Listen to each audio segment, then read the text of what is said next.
folks. I had to hop on to YouTube Live. I'm not going to be on here for too long. I've got a lot of things on my plate. I got a lot to take care of this afternoon. But I must tell you, if you are worried about the health of the United States right now, if you are worried about the safety of your fellow Americans, you should be livid, livid, furious, angry at people like Ben Shapiro, at people like PragerU, at people like Tucker Carlson. Because right now, as the global community is facing a pandemic from coronavirus, and more than ever, we need international cooperation. We need to be working with countries like, European Union countries. We need to be working with countries like China, that's already made huge strides against coronavirus. We need to be working with countries like Russia. We need to be working with countries like Iran. We need to be working with all countries to defeat this pandemic. They are taking the opportunity not to push global unity, but instead to push for hostility. They are trying to escalate international tensions at a moment when we need international unity more than ever. We are in a war right now, folks. We are in a war, and the enemy's name is COVID-19. But Ben Shapiro and PragerU and Tucker Carlson and all these hacks can't get out of their minds that we're not at war with China. They think that the enemy is China. They think that the enemy is Russia. They think that the enemy is Iran. And it's not just them, the State Department. You've seen the U.S. escalating in Iraq against Iran right now, targeting Shia militias and all this. This is the stupidest thing we could possibly be doing. We are facing an enemy, a coronavirus that is deadly, that has shut down our economy, tanked our economy. The global community is terrified. We need international unity against COVID-19 right now. But these hacks, these phonies that are tied to weapons manufacturers, tied to, folks like the Betsy DeVos Foundation, who's Betsy DeVos's brother, Eric Prince of Blackwater. These folks are more concerned about pushing their warmongering agenda and pushing anti-communism and ideological anti-communism. They are more concerned about that than keeping Americans safe. These people are not patriots. They don't love their country. They don't love their fellow Americans. They don't care if other Americans die, as long as they can get their cheap points pushing regime change and foreign interventionism. It is unbelievable. If you hear somebody in your family, in your neighborhood, in your community, who is pushing this garbage, hey, it's China's fault, we should all be mad at China, we want sanctions on China. If you hear them, stop them and say to them, are you out of your mind?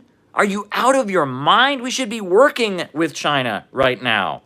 I mean, this is unbelievable. These people shouldn't be allowed to get away with this. This is treason.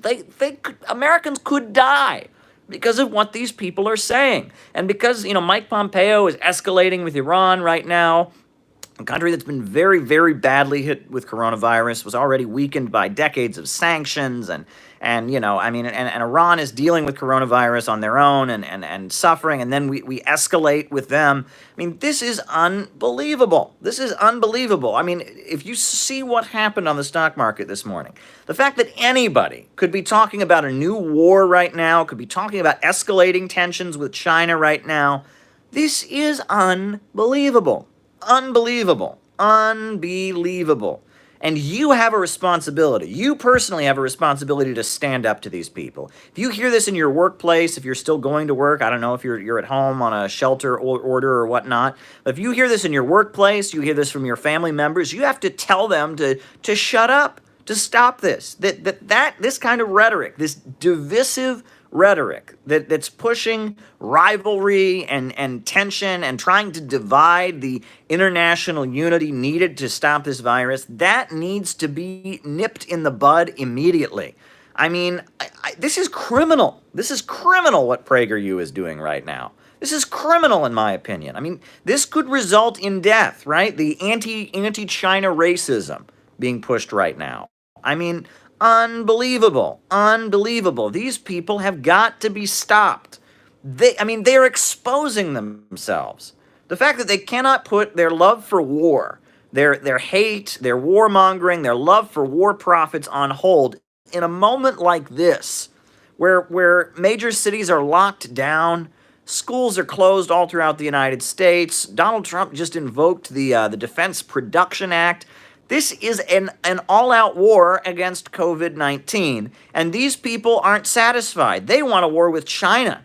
They want a war with Russia. They want a war with Iran. They want a war with Venezuela. I mean, I've heard reports that at this point, Venezuela isn't able to import medical technology they need because of this. This is unbelievable. These people have got to be stopped. The people that cannot put their lust for war on hold in a moment like this, they need to be shut up, and badly shut up, because, I mean, and we've got to stop them. We have got to stop them. This is unbelievable. Now, I see that a lot of people are hopping on the live here. I hope I can go on for a little while here. I'm going to go on for a little while here. I got kind of a break here, and we're going to talk for a little while. But seriously, if you hear this in your neighborhood, in your workplace, somebody in your family, stop them. Correct them immediately. It is your duty as a human being, not as an American, not as a socialist, it is your duty as an American to nip this garbage in the bud. People shouldn't be allowed to get away with pushing this, right? In a moment of national emergency, when we need an international coalition, they shouldn't be allowed to push this. So you have a responsibility to stop people that are pushing this garbage. What is on people's minds, folks? I see a lot of you are hopping on. Very little notice, but we just decided to hop on here in the middle of the day as we await. I'm in New York City. Now, I'm at work, and I'm glad to be at work. But it's very possible that we could get a sheltering, a shelter in-home order soon, from what we understand. Bill de Blasio said that last night we should expect it within the next 48 hours. We should prepare for it. So, at this point, I'm stocked up. Me and my wife, we got plenty of food, and we're ready to hunker down and lock down. But I'm at the office. I'm having a normal day. I can't eat in restaurants or anything. But my wife made me a lovely plate of fruit that was just delicious. That I had on the way to work this morning. It was a delicious plate of fruit. I'm full of energy, drinking unnamed diet beverage here at the office, and all is good. But how are you all doing, right? I know we've got people from all over the country that have tuned in to these lives, and more people are piling in. Names and locations, folks. Why don't I call you out as I see you? I know Space Communist, who's out in California. This is an early morning live out there in California. Welcome to you, Space Communist. I see Verathius is with us. Who else is with us? Names and locations, folks. Let's do a roll call. Let's do a roll call for however long this lasts. Who's there? Maryland, long live the people's war against coronavirus, says Boxbite. Exactly. We need a people's war against coronavirus. It's quite interesting. The term people's war didn't start with Mao. It actually started with Dr. Sun Yat-sen. Who was the father of the Chinese Revolution, the father of Chinese nationalism. I see Oregon. I see Robert in Texas. I see China. I see Rory Lennon from Ireland, Georgia, Chan in Georgia, Minnesota, right? Culver City, right? Tony Garia. Yeah, people are all, this is amazing. It's amazing that we're all on here. But yes, South Africa, Yugoslavia, Detroit, Sweden, Buffalo, New York, Brazil. This is great, folks. Folks, we are doing what we need to do. Ontario, Canada, Downingtown, Pennsylvania, Las Vegas. Greetings from Greece. Dave from Poughkeepsie, New York. Great. I'm glad you all are here, because we have got to be a team here, and we have got to stand up to this drive to turn an international situation that mandates cooperation, to turn it into a drive for war. This is really, really terrifying stuff, folks. The fact that they can do this. Lance from Kansas City, glad you're with us. Someone from the Philippines is with us, glad to see. Brazil, folks are with us. There you go. Wow. Exciting times, folks. Very, very exciting times. I got to tell you, we, all of us who are watching, folks from the Netherlands, shout out to Ramiro out in LA, A lot of California folks here. I feel for you all out in California with your quarantine orders, Vallejo, California, Pedro from Portugal. We have got a responsibility to not let them turn this into a war because can you imagine the one thing that could make this international situation worse, the one thing that could make this worse would be a big, huge war right now. I can't imagine anything worse than this. The economy's in free fall. People are shuttered in their homes. This is a frustrating situation, right? Robert Lawrence says he's excited about the Center for Political Innovation, the think tank I'm launching. I'm excited about it too. It's on hold at the moment, unfortunately. We're not the conference. We're waiting to see what happens before we call the new date. We clearly can't have it on April 18th like I was hoping to. But hold your horses because we are going to have an amazing, amazing conference. It is going to be amazing, the conference that we have to launch the Center for Political Innovation. It's going to be excellent. It's just we're going to have to wait for things to get a little more back to normal in the United States. But I'm excited about it. And this crisis shows how important, how desperately important it is. How desperately important it is we get something like this going, right? I mean, the notion that we should be escalating tension with China, that we should be blaming China for this, that we should be putting sanctions on China. We need Chinese scientists over here. We need Chinese doctors who've been treating this over here. We need Chinese experts and biologists over here. We need to have our scientists over there. This is a moment where the USA and China should be thick as thieves. We should be working together right now. Same for Russia, same for Iran, same for Venezuela, same for Cuba, for goodness sakes. What is wrong with these people? I mean, how in the world can anyone think that an escalation of international tensions is what we need right now? What is Mike Pompeo doing in Iraq, attacking Iranian-aligned Shia militias, trying to escalate tensions? What is wrong with these people? These people are psycho. They're psychopaths. I mean, they really don't care that American lives are at risk, that the whole country is shut down, the economy is on the brink. They don't care about that. They just love war so much. They love war so much because so much profits gets made for the war lobby, for the warmonger lobby, that they don't care about the fact that we're facing an international crisis. These people cannot put their war lust on hold. Very, very, very scary. Very scary stuff, folks. What else is new? What else is new? 4 trillion. And we're in a gig economy, right? Let's remember that, right? A whole lot has been written about how we have a gig economy in the USA. We don't have a lot of people don't have regular employment, right? They're Uber drivers, they're delivery people, they're doing things, they're doing online work, they're doing gigs here and gigs there, and this is crushing them. This is crushing them, right? I mean, thank goodness we're all going to get a check. That'll help out. But, think about it, right? Think about people who pay their bills as Uber drivers right now. What in the world are they going to do? People are still taking Ubers, but people, compared to what they would normally do, those people are just suffering. They're suffering right now. In an economy where people don't have guaranteed regular jobs, when there's not job stability, when it's you work when someone needs you to do something, those people are bleeding. And they've got rent that's due. And I bet their rent is more than $1,000. How many people are just bleeding right now economically because we have this irrational capitalist system? And our economy is on the brink at this moment, right? It is. Look at the stock market numbers. Now, China, they suffered economically during the height of the coronavirus quarantine. They suffered. But nothing like the situation that we have right now, right? They were never in this much danger. And you know why that is? You know why? Because in China, they have a stock market, but the economy is not centered around the stock market. The economy is centered around the government, the state-run industries, the government-controlled banks. It's the government, ruled by human reason, not, the irrationality of profits. That's the center of the Chinese economy. They have a stock market, but most Chinese people are in no way even tied to the stock market. Less than 6% of the Chinese public is in any way tied to the stock market, right?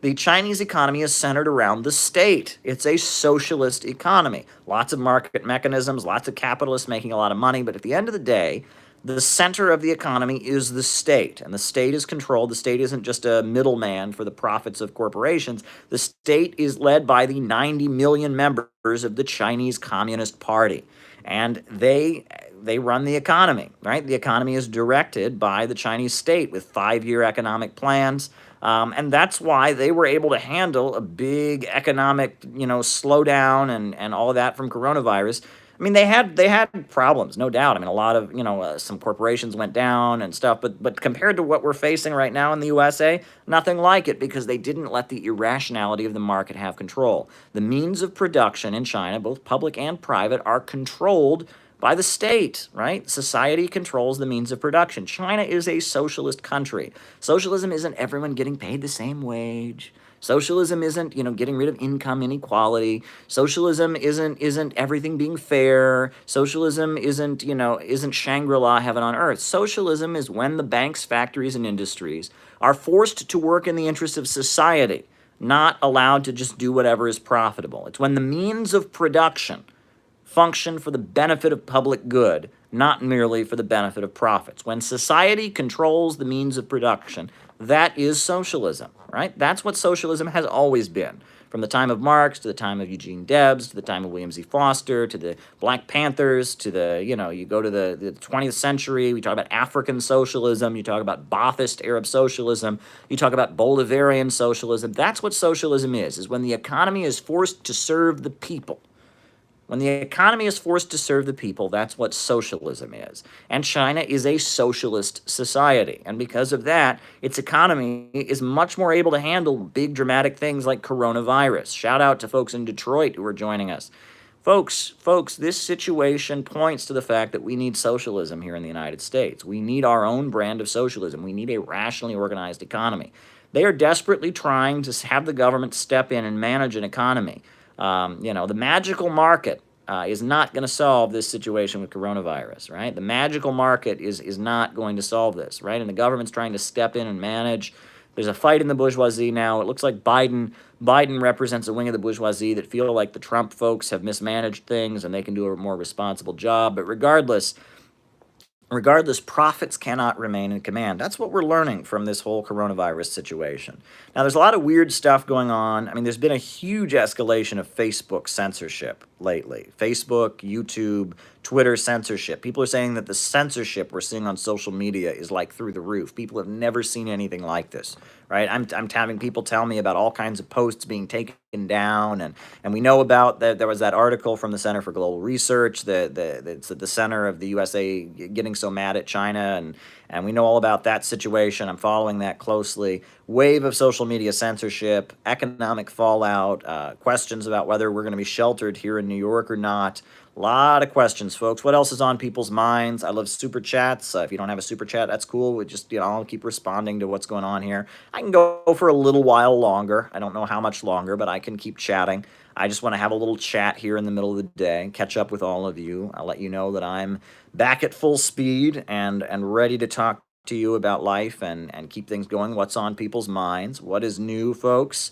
I've been reading the book. I think it provides some clarity in a very complex political environment. Well, thank you, Robert. I assume you're referring to my book, City Builders and Vandals in Our Age. People really appreciate it. Look at the reviews on Amazon. I mean, positive reviews on there from people from all different walks of life. There's even a review from Italy on there. I know people in Australia, it's like in public libraries, multiple public libraries in Australia right now. I've gotten feedback on it from like Venezuelan folks who really like it. I mean, that book gives clarity because there's so much confusion about what socialism is, what capitalism is in our time. It's not very, very clear. So my book offers people a level of clarity. And like you said, you're not the first person to say that. It offers a clear political perspective. But folks, we really need to figure out what we can do to combat the people that want to turn this crisis of coronavirus into a new war. It is wild. It is unbelievably wild. There you go. Someone asked me about conspiracy theories about coronavirus. Well, I'm going to tell you, folks, I urge you not to repeat wild conspiracy theories about coronavirus. Be very, very careful about that, right? Be very, very careful. Because we know right now, in this atmosphere where there's real threats to public health, it's very easy for them to point to somebody and say, well, you're threatening public health, and shut their accounts down. We know that. And it's also very important that especially around health issues, stuff like washing your hands. I mean, there should never be any inaccurate information, out there. And if you share something that's too wild, I don't think you should be censored for that. I think there should be all kinds of discussion. People are free to say whatever they want about the origins of coronavirus and question it. I think China has the right to ask questions, and I don't think we should assume it necessarily originated in China. I think they have the right to ask questions about could it have possibly originated somewhere else. But I'm telling you all, be cautious, because in this atmosphere, they are already censoring people's posts like you wouldn't believe. They are cracking down on people's posts like you wouldn't believe. So be very cautious, right? Don't give them any excuse to take your account down, because voices that aren't going to go along with the war drive of these psychotic people are like gold. If you can get on the internet now and stand up and say, we need international unity against this virus, we need to work with China, we need to work with Russia, we need to work with Iran, we need to work with Venezuela. If you can get up and say that, you will save lives by doing that. Your voice could save human lives, because this war lobby is nuts. These nutty war lobby people, if you get up there and say what needs to be said, you can save human lives right now. And so don't let them take your account down because you shared something, that's wild. Just try to be strategic about what you post. I'm urging you folks, because don't let them silence our voices, right? I don't know. Anyone who cares about human safety needs to be stopping these people that want to turn the coronavirus into a war. That's just the urgent necessity of the moment we're in. It is dangerous. It is very dangerous, these people that want to turn the coronavirus situation into a war, when we need to be working with countries around the world, and especially to rejuvenate our economy, right? If you see what's going on now, right? The last thing we need is to cut off trade internationally. No more foreign investment in the United States, no more American dollars going to China. Let's just turn off the global economy right now. Whoop, just turn it off. That's what we need right now. Already people are on lockdown and not spending money, and there's this virus that is killing people. We got to get control. Let's just turn off the economy. These people have a suicide wish. I swear, they have a suicide wish. It is really, really, really scary, folks. It's very, very, very scary. And your voice to stand up to these people and to hold out a torch for peace and say that right now we have an enemy. Our enemy's name is not China, it's not named Russia, it's not named Venezuela, it's named COVID-19, and we need international cooperation. If you can say that right now, your voice is gold. You will save human lives if you can challenge the lies of this war lobby, this regime change lobby right now. So don't let them shut down your voice because you shared some crazy conspiracy theory, right? We know that our tech overlords, our Silicon Valley elite, the Silicon Valley fascists, they'll look for any excuse to shut good people down. I've had harassment on my account. Other people have had harassment on their accounts. Don't give them an excuse right now. Stand up for peace. Your voice needs to be there to stand up for peace. That's my 2 cents. And I urge people to be cautious. That's my urging voices. I don't think anyone should be censored, mind you. I think there should be free discussion, right? China is very free to say, we're not sure it necessarily originated in China. Other people are free to ask questions. So I'm not for anyone being censored, but I'm also telling you to be cautious. Don't give them an excuse. But yeah, folks, we're in a scary situation. And I got to tell you all, we are in this together. We may be separated. We may be experiencing social distancing. But we're in this together. I'm with you. You're with me. We're a family here. We're a community here. We're on a mission to save the world from capitalism and greed and destruction. We're all on the same team here, and we are ready to put our pedal to the metal to fight for world peace in this very, very scary moment. So I'm with you. We got work to do. Peace, friendship, international cooperation. Let's defeat COVID-19. Let us defeat COVID-19. Let's have international friendship and cooperation, win-win cooperation. Let's fight for a new global economy where countries are trading with each other and getting richer in the process, not one winning at the expense of another, but win-win cooperation. Very exciting potential. There's that whole quote from Charles Dickens, this is the best of times, it's the worst of times. And that's kind of the thing, right? At this moment, we're seeing how weak capitalism is, how capitalist societies are so unstable. The selfishness, the radical individualism, the greed, leads to so much irrationality and instability. We're seeing that. But on the other hand, let's be real, we're seeing the real potential that could come from reorganizing the economy rationally. We have the ability to do so much better, and people are stepping up to the plate and being heroic. And if you want to be heroic, right? If you want to be heroic, I think all of us have an inner desire to be heroic, right? We don't just want to be selfish creeps. We want to be heroes, right? We pile into superhero movies. We read books about action adventure heroes. We want to think of ourselves as heroic. Well, now is a time when we, as millennials, as Generation Z folks that are a little bit younger than me, we could be heroic. We have the opportunity to do the right thing, even when it's not easy. To be heroic, to tap into the heroism found in the human spirit, right? Get past all this over socialization, folks. Right now is you don't have to be afraid of what other people think. It's not about your Facebook. It's not about getting the social approval of everyone else and not taking any risks because you're afraid of losing it. Now is the time to be heroic and do what you know in your soul is right, right? Anna Louise Strong, the writer that I love so much, used to talk about her drive to be right in her soul, right? That's the root of heroism, in my view. If you can strive to be right in your soul, right, and do what is right in the face of so much opposition, you can be a really strong person who can really have an impact on world history. I really do believe it, and that's why I'm excited for all of you. This community that we've got going here is so vital, and I'm glad I was able to hop on and join you all today, right?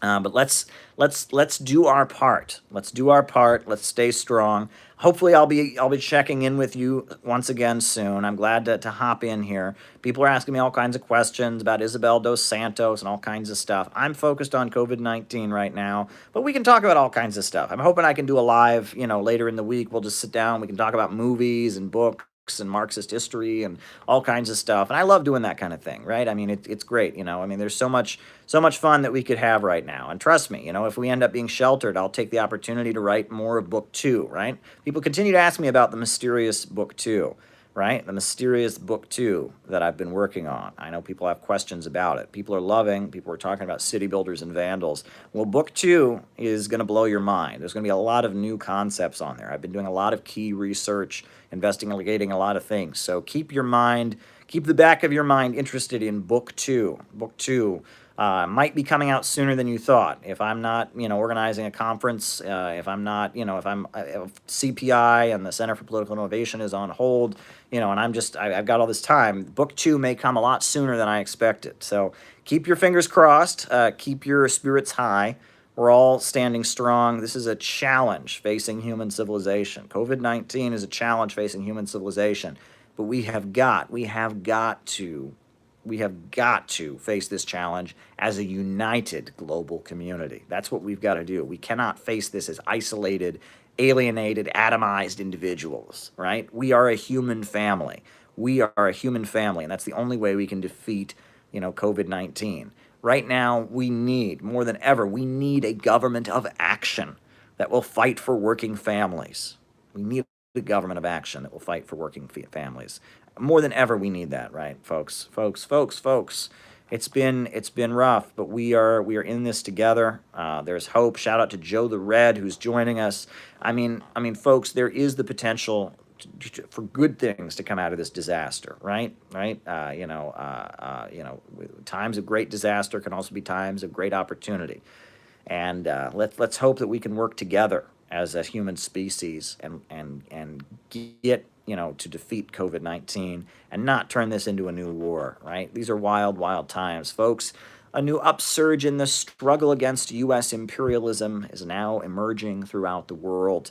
Ever since World War II, U.S. imperialism and its followers have continuously launched wars of aggression. But the people of various countries have been continuously waging revolutionary wars to defeat their aggression. And while the danger of a new world war still exists, and the people of all countries must get prepared, revolution is the main trend in the world today. And revolution is the main trend in the world today, folks. Revolution, the drive for science, the drive for human creativity, right? The word revolution itself began with those who stood up to the Catholic Church and the Vatican and said, no, the earth does not revolve, the universe does not revolve around the earth. The earth revolves around the sun. The revolutionaries that had the boldness to defend science and human reason and not be suppressed by autocrats and deniers of the future who challenged and broke down the forces that were holding back human progress. Revolution is about science and reason and rationalism, right? And revolution is the main trend in the world today. Revolution is not about violence and chaos and destruction. It's about order. It's when the old system creates instability and chaos that order comes in. Order asserts itself, right? Right? That is what revolution has always meant. The revolution is the triumph of reason, it is the triumph of science, and revolution is the main trend in the world today. I absolutely believe that. There is revolution inside of you, there is revolution inside of me. We all will fight for science, we will fight for human reason. We're not going to let the irrationality of greed stop humanity at this moment. We're not going to let a new war come out of this coronavirus crisis. We are going to assert the human will to survive, the human will to advance, the human will to be creative. Right?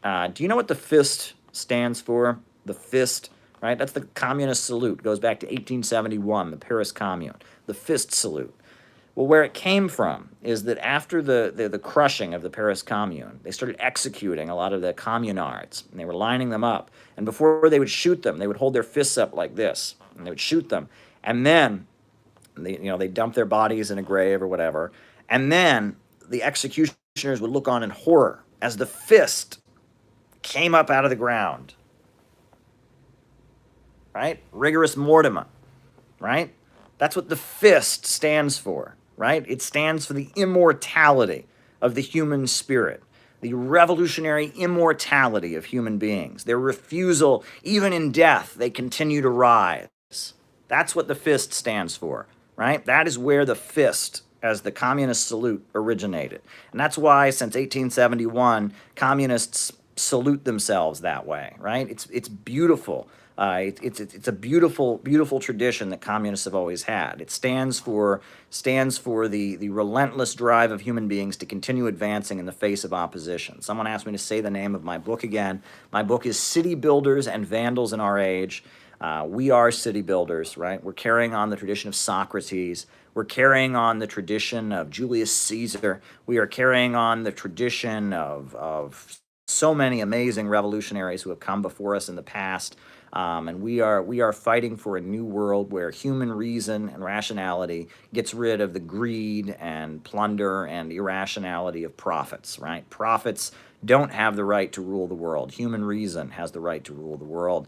This crisis is revealing that more than ever. But you have a role to play. I believe in you. So with that, folks, I'm going to say toodle-doo. Don't forget to give your fist salute to your friends. Don't forget to challenge the folks that want to push us into a new war. We need a unified global effort against COVID-19 right now. Don't let the warmongers spread their lies. Revolution is the main trend in the world today. We need a government of action to fight for working families.